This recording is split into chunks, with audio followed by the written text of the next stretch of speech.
Hello, patrons. Thanks Welcome. for your support. Really does mean the world to us. I know we missed last week. Apologies to that. It's been Yeah. extremely busy, as you can imagine, with all of the year-end stuff Oh, yeah. coming up here. We had 3 reviews last week, in case you missed any of those. Oh, that's going to be the trend for a while. Yeah, I think that's going to be something we'll be doing more of Yeah. here in the next few weeks. Yeah. And I guess kind of side effect of everything that's coming out, because we can't review everything. So Right. there's Right. going to be some films that slip through the cracks, which is why, we tend to, or at least we're planning on maybe doing some more of those catch up episodes Yeah, we're going to that we have did. to. Yeah, because that was really fun. One of those, though, that recently came out, I briefly mentioned this on last week's main show, but didn't really get into it too much. Mm-hmm. And that was Disney's latest animated feature, Wish, Right. which Right. I don't believe you've seen as of now, right, I Brandon? have not. And to be perfectly honest, the lukewarm response that film has been getting, not just box office wise, but critically. And I hate to say this as if to say that I'm pushing that film off because I don't think it's going to be good. I might love it. Who knows? That Yeah. has happened many times where I find myself against the grain on a certain movie that gets middling reviews by many critics that I respect. Mhm. But given that response and what I think you're about to say right now, given time, I have to prioritize other things. I have to. Yeah, absolutely. And I certainly don't blame you.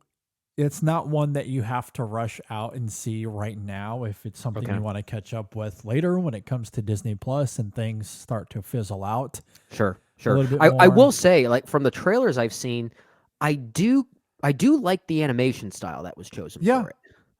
Yeah, no, the animation style is great. In fact, it's the film's biggest strength, I think. It's Okay. an incredible blend of watercolor and computer animation, Mm-hmm. which isn't something that you see all that often. Right. But because, as everyone has been talking about, this film is inspired by Disney's Centennial.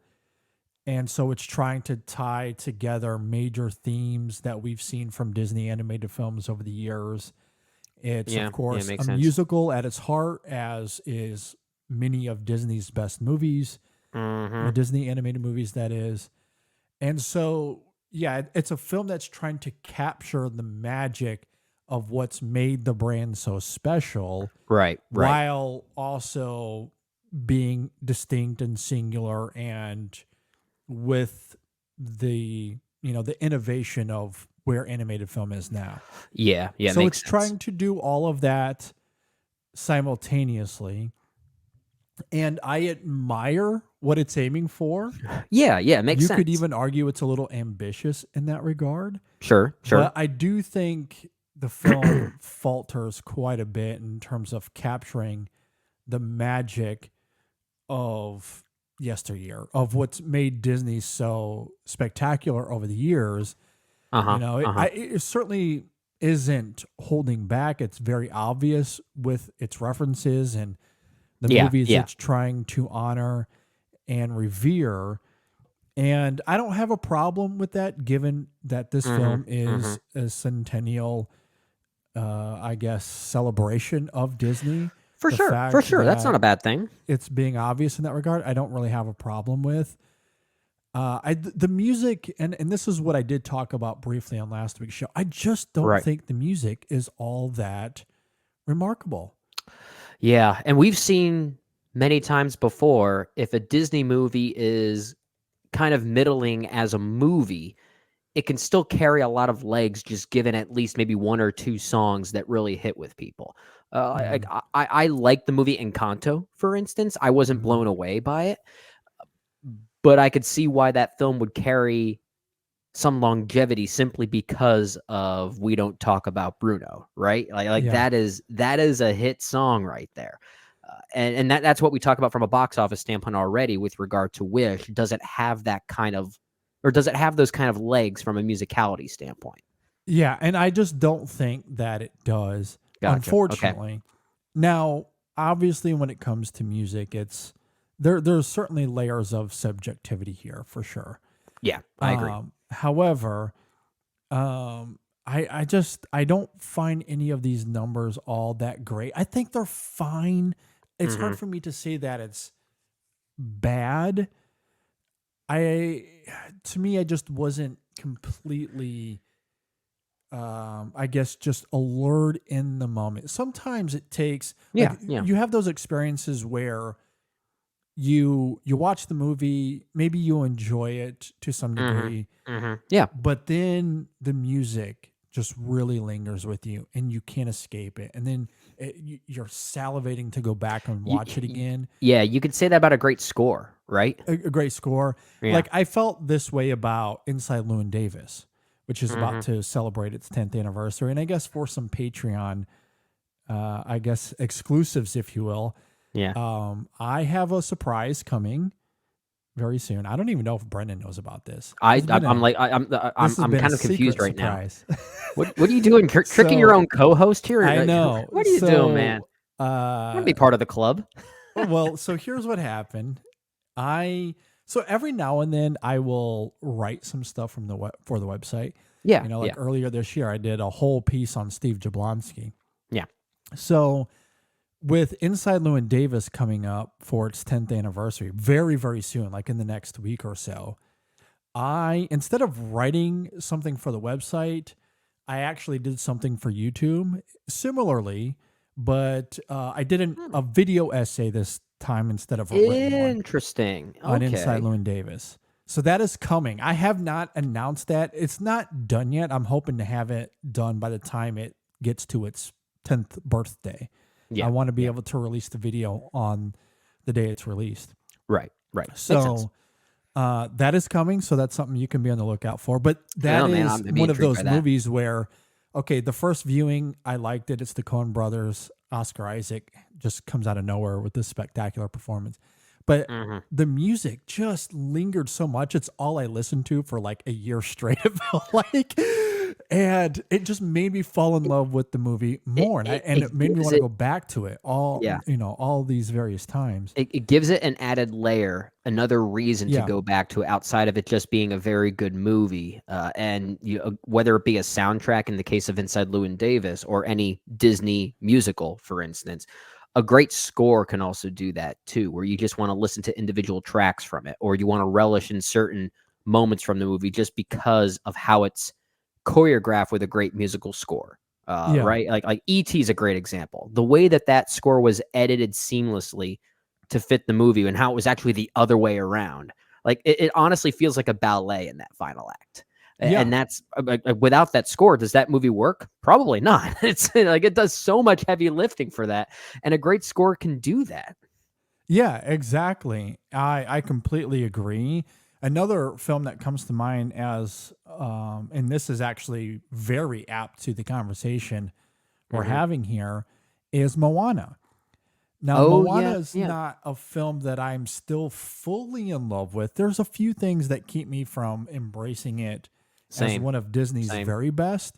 Yeah. However, that's a film that I was lukewarm on when I first came out of the theater. In fact, I wasn't like when we did that review on the show, I was pretty lukewarm on it. Yeah, But yeah, same.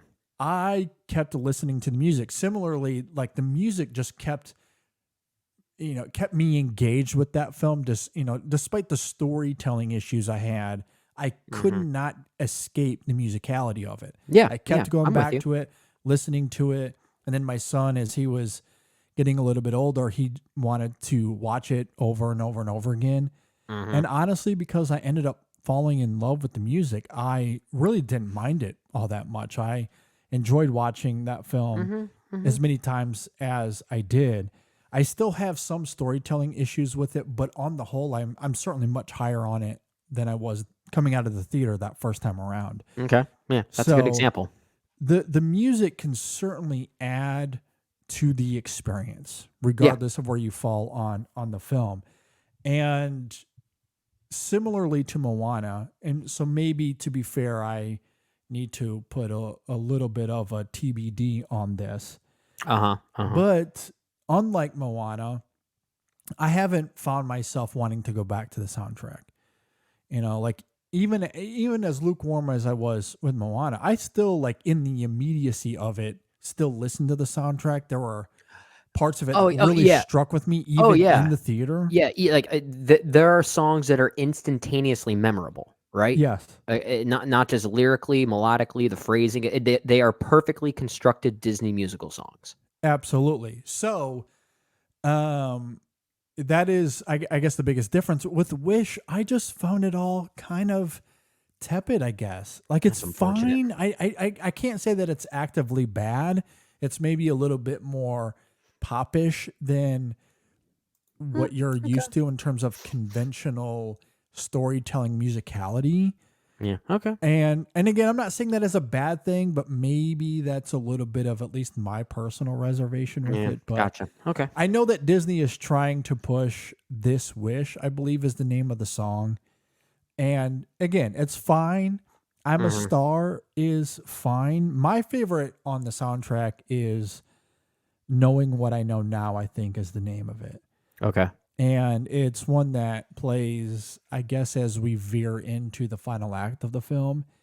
Mm. And as I noted on the main show last week, it's not really, I don't see it becoming this huge pop sensation.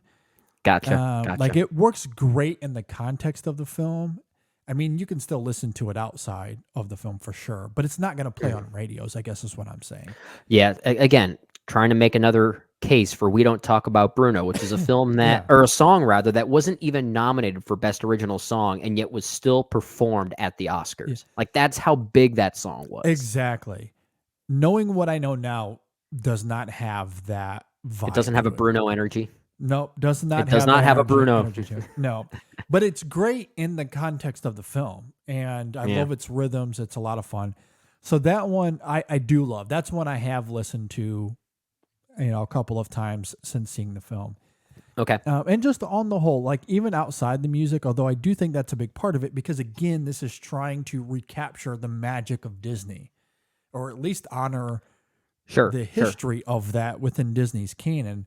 Yeah. And I think when you're striving for that, that it does Well, make it a little bit more disappointing, I well, guess, knowing that all that's the case. all you're gonna do is put yourself into a position to be compared to something that worked better before, right? Yeah, So, especially when you put it out there, hey, we're yeah. trying to honor Disney in this specific way. Yeah, yeah. So And they may have shot themselves in the foot on that one. exactly. And I just don't think the storytelling is all the way there either. Okay. Again, I do love the simplicity of it. There is something about Magnifico, who is the villain of the film, voiced by Chris Pine, Mm. that does tap into those old school Disney villains. I do like the character in that regard. I like the simplicity of it. Okay. Again, the themes, everything that the film was trying to do in terms of recapturing what Disney's been known for. I think it's all there. I just don't think the execution has the same spirit of its best movies.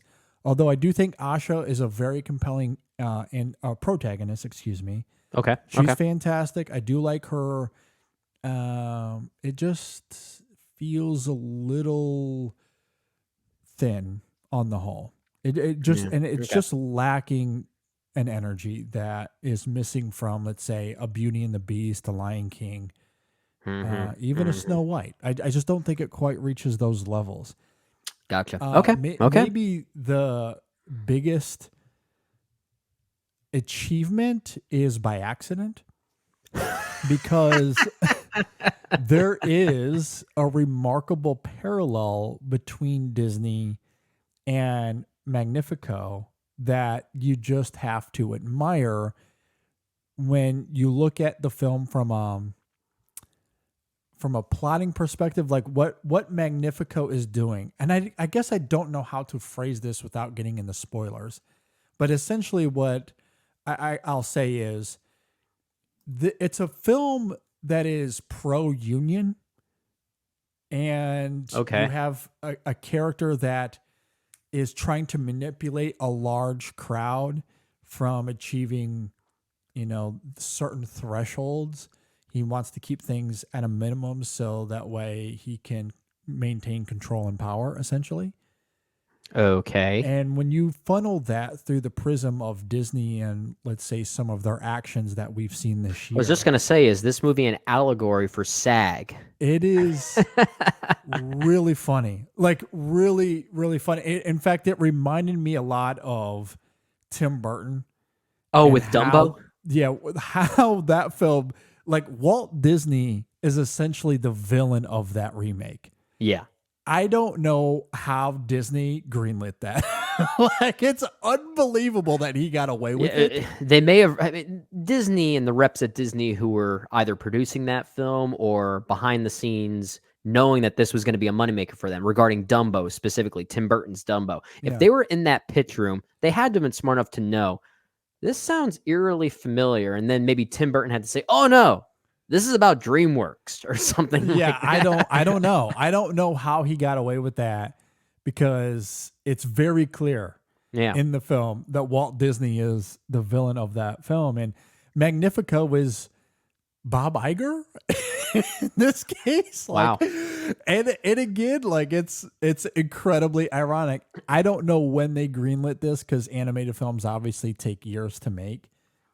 And so Yeah, it's so- likely just a series of coincidences. It's gotta be. It's gotta be. But It's it too close is- in proximity to the Yeah. ending of the strike. Not even just that the Yes. start of the strike, given how long it takes to make an animated film, like you said. It is eerily similar to how we've seen Disney in the last year. So, I mean, JD, you spent so much time talking about how this is perhaps a middling animated movie and I shouldn't prioritize it, but you just ended on a note that makes me want to see it now.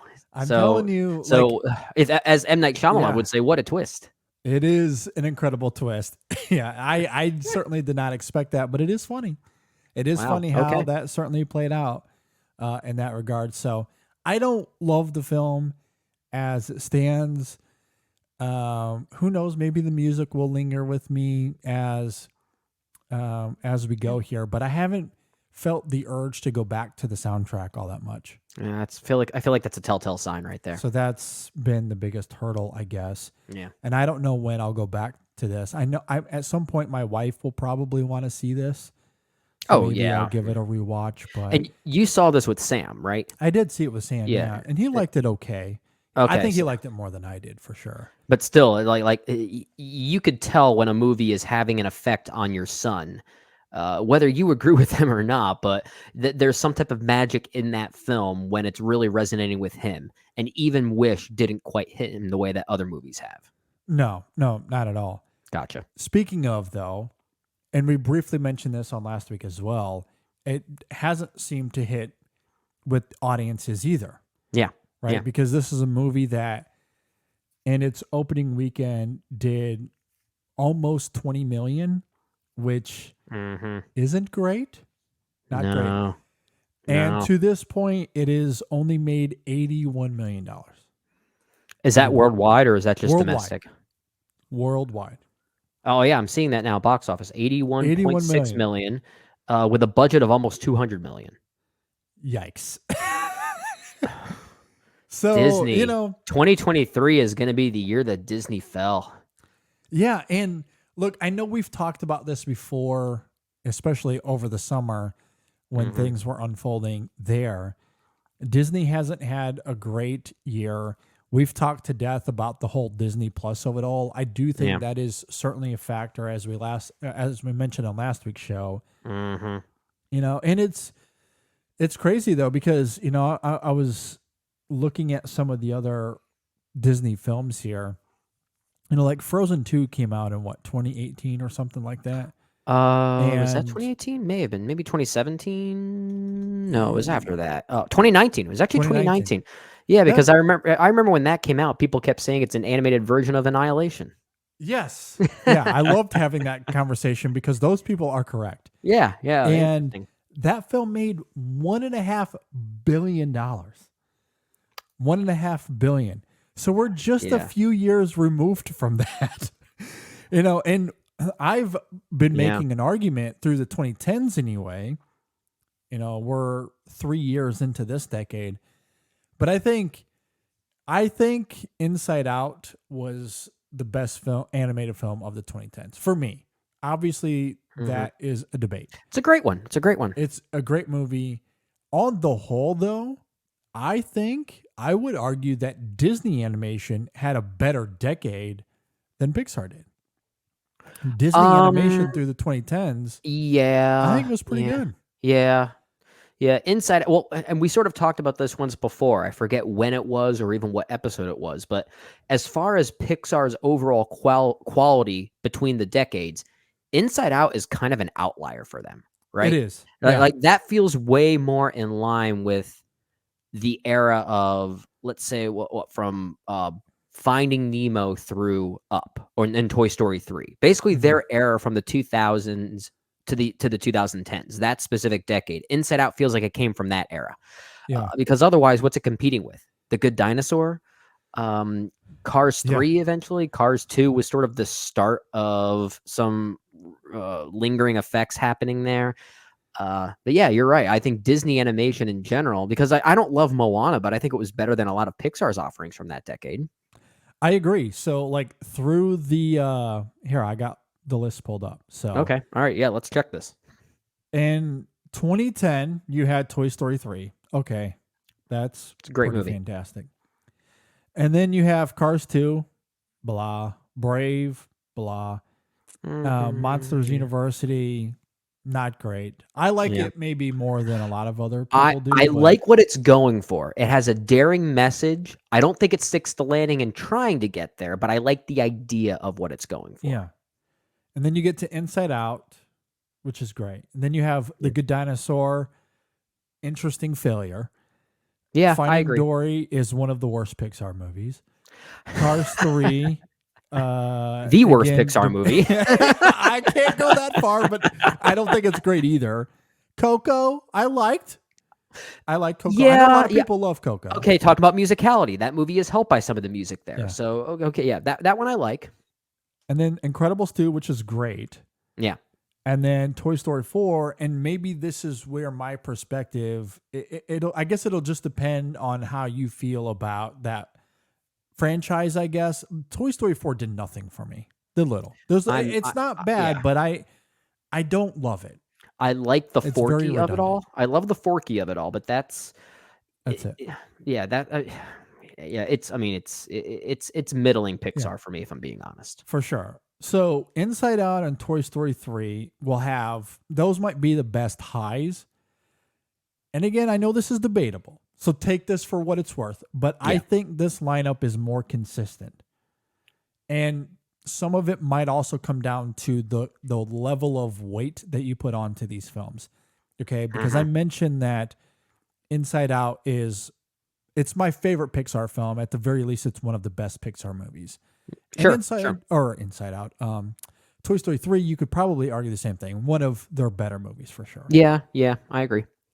Wreck-It Ralph, I think, is a top 10 Disney animated movie Yeah, I of like it a all of lot. them. I'm not quite that high, but I like that one a lot. It's certainly better than the majority of those Pixar films you It just listed is off. one of the most creative animated movies I've ever seen. Sure. Okay. Again, say what you will about Frozen. I think Frozen is pretty great. I I think it's understand people I got think it's tired of very it, good. I but think it's very good. it's very good. Then you get to Big Hero 6, and I probably feel about that the same as I do Coco. Like I'm on the same playing field with both of those Yeah, movies. yeah. I'd grade them about the same. It's middling. It's fun. And then Zootopia, I think, is also very good. And a I like it. Yeah. nice little rebuttal to the other movie that shall not be named in Disney's canon. Fair. And so I think that film is quite excellent. I think that's very good. And then you get to Moana, which again I'm increasingly getting higher on. I still think that film is pretty good. And then Wreck-It Ralph Breaks the Internet and Frozen 2, I think are kind of underrated. I think they're both close to great. Here's the thing, like at least with Frozen 2, and I feel like I could say the same thing about Ralph Breaks the Internet, but in a different way. They're not traditional sequels, right? They're actually, like, from a narrative standpoint, they're pretty bold. Like they have very daring narratives and they make daring choices as far as where they take those characters, right? Yeah. Like I could see why some people would find those films kind of middling by comparison to their predecessors. But like especially Frozen 2, that is a weird movie. Very weird. In It's some ways, I would strange. say this is not a kids movie. It's Yeah, and not that it's dark or dense or thematically complex or anything like that. It's just it is a weird movie. it is. I mean, the comparisons to Annihilation, I think, are extremely apt. It's It's about the not just a shimmer. It's joke. about the shimmer. It really is. Like it is. I think it is pretty daring in that Yeah. regard, and I can understand if some audiences are a little maybe not repulsed, but they might recoil to some of Yeah. its Yeah. eccentricities. However, again, it made $1.5 billion, so Yeah. people liked that movie. Okay, they Mhm. went back to see it multiple times, And again, but like whether they like the movie or not, it had at least one major had a song that huge, brought people back, huge and that hit. being Into the Unknown. Absolutely. And I think Ralph Breaks the Internet is daring in its own right as well. Yeah. It's a Um, very small narrative, right? Like yes. it almost feels like a series of vignettes at times. And like that's where I think it's kind of daring in a weird way. Yeah, I feel about those films the way I've argued How to Train Your Dragon. If you slap a Okay. Pixar logo in front of those two movies, I think the discourse is extremely different. Sure. Okay. It's Well, yeah, I wouldn't be it's. surprised if I that were the think there's case. just there's a simple bias there. I mean, you talk about insane creativity. Those films are very creative, Mhm. and the characters are extremely endearing and compelling. And I do like how Ralph Breaks the Internet is a little bold in its ideas and ambitions. Even Sure. if it doesn't reach the heights of the first one, I do love what it is aiming for. And it does Yeah. subvert Yeah. a lot of Disney, especially conventional writing, which It is, does. You're right. I think, it's certainly noteworthy. Yeah. So I think those two films are very underrated. At the very least, that lineup is consistent. There's not a bad movie there. They're all Yeah. pretty good, and you can't say that about Pixar. Pixar might have the highest of I was gonna highs. say it like there's no Toy Story 3 or Inside Out within that Disney No, lineup. no. But I mean, then again, within Cars that Disney, 2, but yeah, Brave, like but then again, Disney doesn't have any of those lows either. exactly. Like I would put every single one of those Disney movies that we just talked about over Cars 2, over Mhm. Brave, over Monsters University, over The Good Yeah. Dinosaur, over Finding Dory, over Cars 3. Coco would be thrown in the middle there somewhere. Yeah, yeah. The Incredibles 2 is probably pretty high on that list as well. Yes, okay, we should clarify then. We've got Inside Out and Toy Story 3, and then Incredibles 2 would be that third place where it's like, okay, the of that whole grouping there, I would say that's probably my top 3, and they're all Pixar films, but then But yeah, Pixar that's also has the top 3 worst. It's Yeah, I don't I would probably find room for Wreck-It Ralph somewhere in there. Gotcha. Okay. That might be my number 2 behind Inside Out. Maybe. Yeah. But, either way, but to you're your right. point, even if I conceded and I said, okay, yes, it's Inside Out, Toy Story 3, and Incredibles 2. Those are the top 3.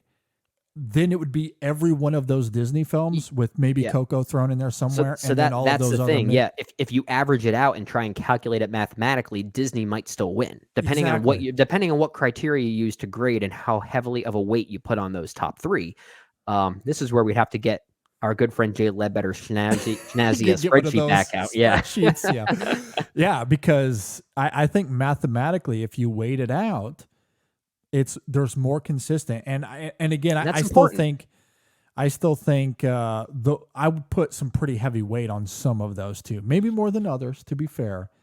But like Yeah, Wreck-It that's Ralph, I fair. think is an all-time Disney film. Frozen, Zootopia, Ralph Breaks the Internet. I would give all 3 of those 4 out of 5 on Letterboxd. The very Frozen least, 2, I'm yeah. so goddamn close to wanting to do that as well.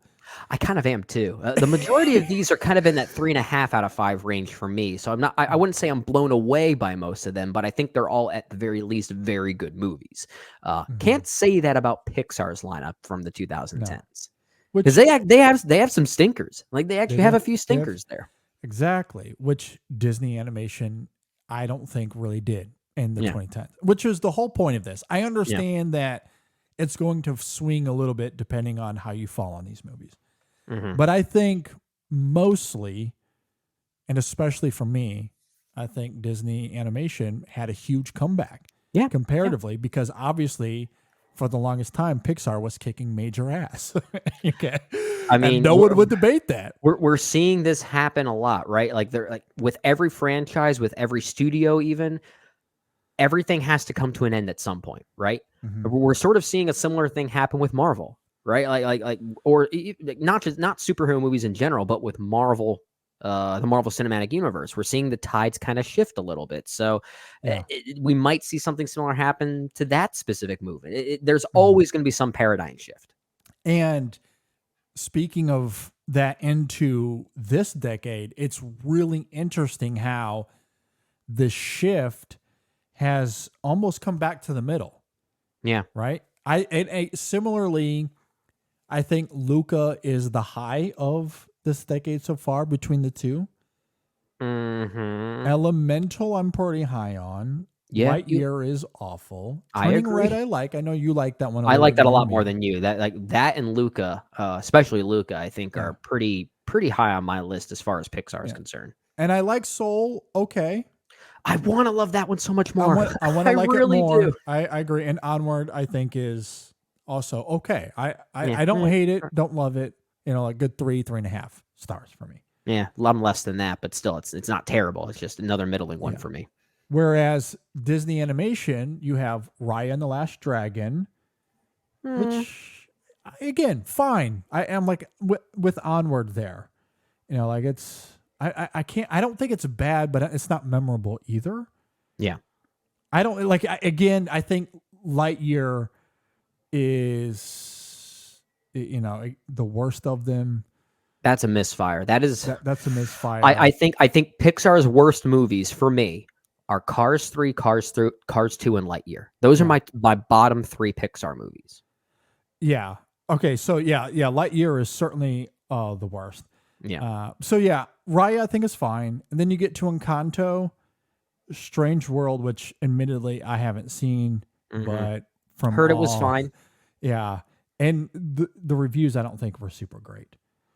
Um and now you're to Wish, which is the worst reviewed of them all. So Yeah. they've increasingly gotten worse since Well, 2020. this gets into this other conversation here because even though Disney's track record in the 2010s was way more consistent than Pixar's was, it's almost like we're seeing this shift once again, like you said, in the reverse, because Pixar is still fluctuating, but now I'm willing to give them more of the edge for taking risks and even failing, because now with Disney, with these 4 films, they're operating at a different level of fine, right? Yeah. Whereas in the 2010s, if you didn't love all of their films from that decade, they were at least trying to do things that were above that echelon of fine, right? Yeah. I feel like for a studio like this, just merely sitting in that fine line, no pun intended, is kind of the worst place to be for a studio like that, because then Yeah. that's too passive. That's a lack of trying. That's a lack of daringness. That's a Mhm. corporation churning out numbers because they can.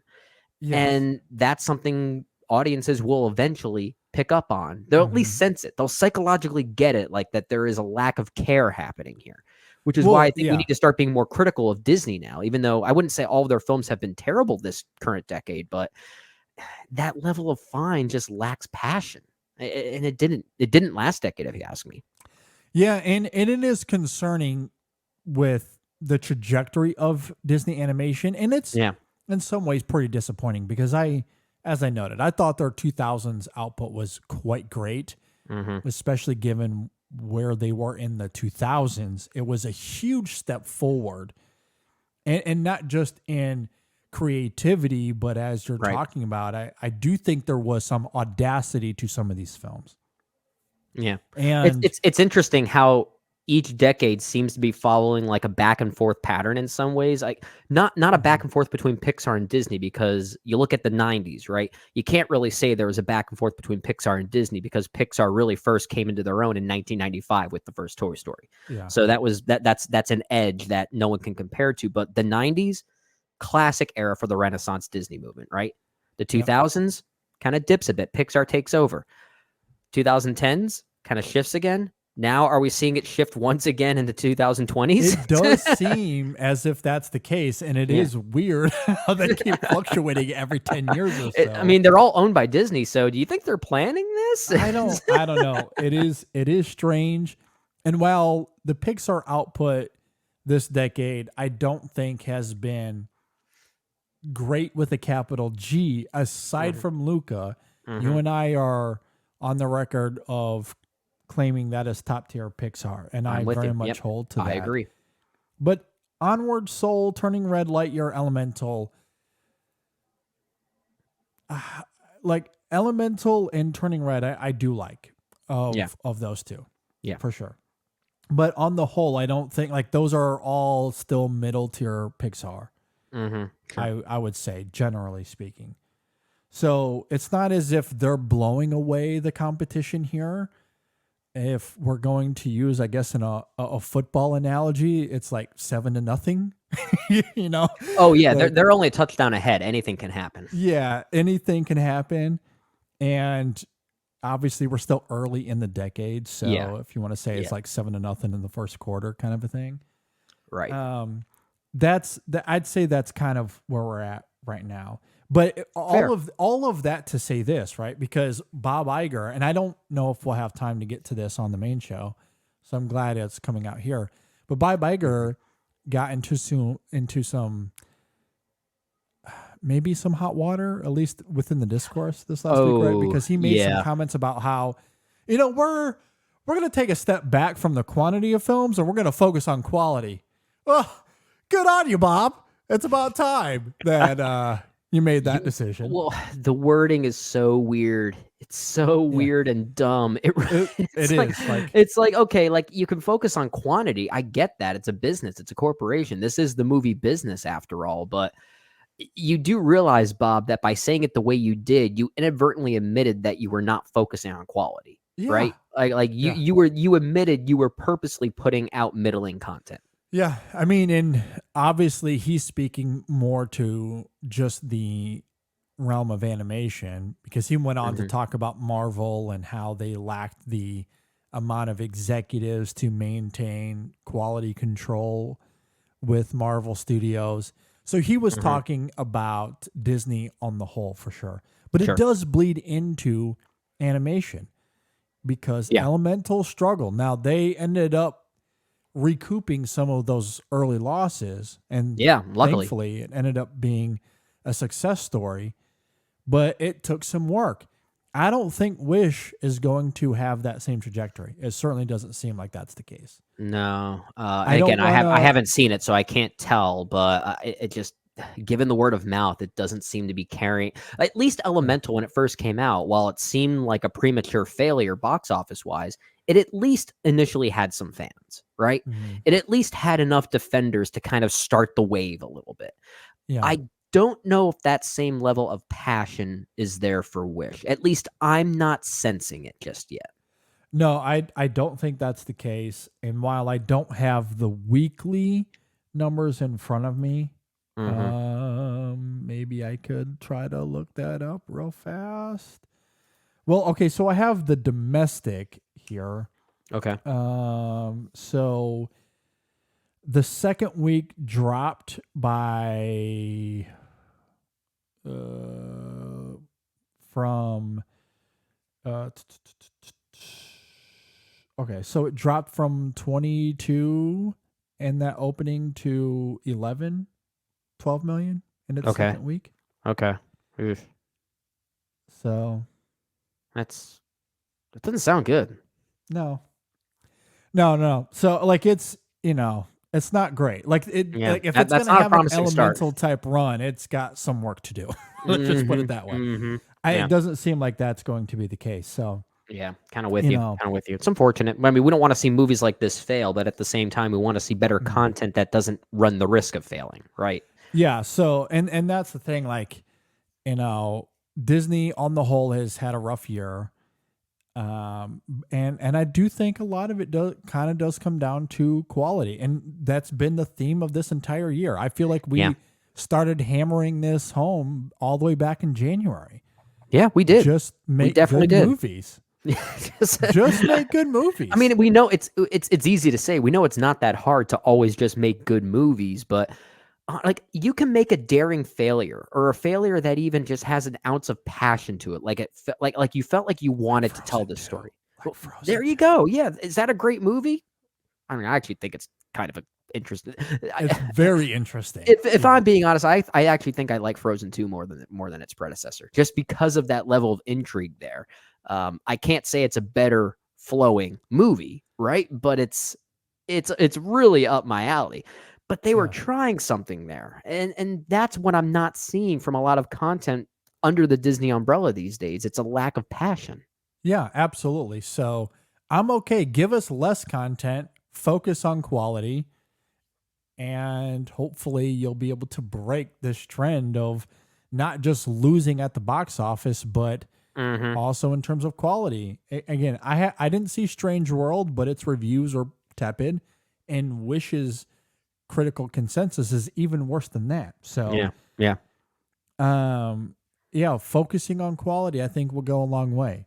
Now, you have to also provide better marketing. I don't know if Disney's doing their own marketing internally or if they've hired a firm. I have no idea what that looks like. But I don't think the marketing for their movies has been great either. No, So I I'm with do you. think they need to reevaluate it from that perspective as well. I assume they will, although it's Disney, so who knows. Yeah. I think maybe they've become a little bit too reliant on their brand name to Hmm. carry itself from a marketing perspective. I don't think you can do that. I think that's cost them a little bit here as well. Hmm. You know, because like the Wish trailer, I think was fine, but I don't know if Yeah, yeah. they did a good enough job of bringing lucidity to what it was trying to do as a centennial film, revering its, you know, like where it came from. Aside from Hmm. again the obvious connections in the trailer, Yeah. but and some of this certainly comes down to the strikes as well, which Disney is at fault for. But So I guess in obviously some way that's a big, serves them right. yeah. So that's in this instance, it's certainly that's a big part of it because for a long time they couldn't market this movie, or Yeah. at least with Yeah. the creators involved. Yeah. That's a good So point. that's a part of, but it's not just a Wish problem. They've had marketing issues, I think, with a lot of their stuff Oh, even aside from even Marvel. prior to the strikes. I mean, we talk about this a lot. Pixar films tend to do pretty well, but most of their trailers are pretty bad, right? Yeah. Pixar is not really the best at marketing their content. What usually helps them is the fact they usually put out good content in general. So the word of mouth Mhm. brings people to it, or you've got a Toy Story franchise that already has the fan base. So, uh, but yeah, like their marketing in general has been kind of tepid to say the least. Mhm. Yep. So curious what the next year is going to look like. Pixar has Inside Out 2 coming next summer. And speaking of very mediocre trailers, I mean that teaser trailer for Inside Out 2 was a giant shrug for me. It did enough for me. And you Uh, know what all they had to do what, play is Crazy Train? no. All they had to do, actually the opposite of that. Oh, All they play a little had to bit of do, Michael Giacchino's score in the yes, beginning. That's all they had to do. that's all they had to do. I'm Yeah. hooked. You got me. I wonder if he's I'm returning. in. He better return for it Let me see if I can find that information out real fast. because usually this early they don't have a Doesn't composer. say. Yeah, it doesn't say here. Yeah, So I don't know. that's something that usually they usually reveal a few months down the road or something like Yeah, that. it's maybe they're working on that now. Who knows? Yeah, and they just haven't announced that he's coming back. I mean, he better come back. I He mean, better. Yeah, absolutely. I that'd very be much so that'd be agree. funny. What if it ends up being Steve Jablonsky? Who knows? I love Steve as well. So Yeah, he that'd be can. an interesting pick. All right. I think that'll do it for this episode.